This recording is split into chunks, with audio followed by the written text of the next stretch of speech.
These are all the components that you will need to set up suction correctly. The suction controller with the reusable yellow tubing and connector. This has an expiry date on it. This is the reusable jar, and the 2-litre disposable Vac-Sax liner fits into this jar.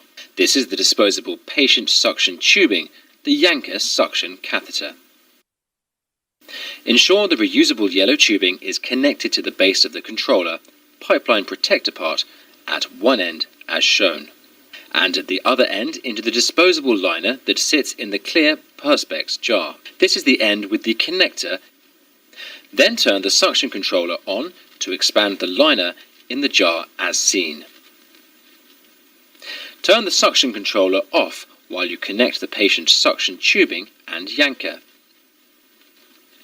Open the patient tubing and throw away the extra opaque connector, as this is not needed. The tubing has elastomeric connectors. Attach one end to the disposable liner port labelled patient and the other end to the Yanker suction catheter. This has 2 layers of packaging, and you need to keep the Yanker suction catheter in this packaging after connecting to the patient suction tubing. Store as neatly as possible, not twisting the tubing around the controller. This is the standard setup we expect to see at every patient's bedside 24 hours a day. The suction should be set up ready to use in an emergency. The oxygen does not need to be set up, but the equipment needs to be nearby, ready for use in an emergency. Turn the suction control knob to maximum. Turn the on-off lever down to on. Remove the yellow tubing and connector from the suction liner port. Occlude this tubing with your gloved thumb. Now, keeping your thumb occluding the end of the yellow tubing, turn the control knob down to minimum suction. There should be no drop seen in the pressure, either fast or slow.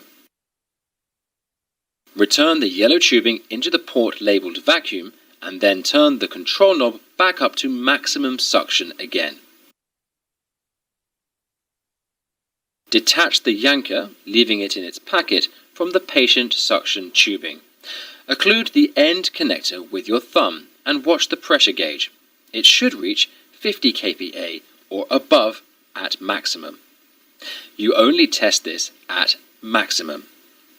Replace the Yanker. Store neatly and turn the suction controller off by pushing the on-off lever upwards as shown. Turn the suction down slightly from maximum. You will find Ward laminates that show this test.